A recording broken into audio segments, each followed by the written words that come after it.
आज यूनिफॉर्म के बगैर बहुत मजा आया। हाँ, आज बहुत मजा आया। देखो मेरे बहन भाई, हमेशा फुटपाथ पर चलना चाहिए। सड़क पर चलना खतरनाक होता है, ताकि गाड़ियों से महफूज रहें। बिल्कुल। रुको, सड़क ऐसे नहीं क्रॉस करते।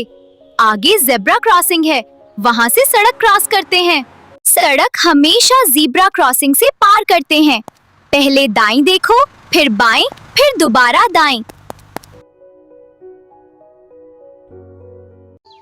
उधर देखो, खूबसूरत सबज तोता। मदद करो, मैं जख्मी हूँ। ये तो बोलता भी है। हमें इसकी मदद करनी चाहिए।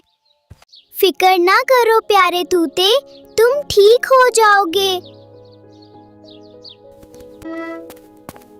अम्मी, अम्मी।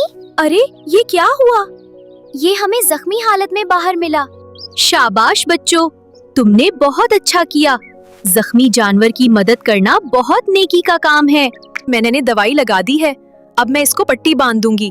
ये पैरट बहुत जल्द ठीक हो जाएगा। ये क्या हो रहा है? बच्चों ने सारा माजरा अब्बू को सुनाया। वाह, मेरे बच्चों ने तो नेक काम किया है। मदद करने वालों से अल्लाह खुश होता है। शुक्रिया बच्चों, अब मैं बिल्कुल ठीक हूँ। अब मुझे वापस जंगल जाना है। नहीं, आप ना जाएं, हमारे पास ही रहें। हाँ, हम आपका ख्याल रखेंगे। अगर तुम चाहो तो हमारे घर रह सकते हो। ठीक है, अब मैं कहीं नहीं जाऊंगा। मैं अब किड्स बग फैमिली का हिस्सा हूँ। अब हमारी फैमिली बड़ी हो गई है। अल्लाह हाफिज, फिर मिलेंगे।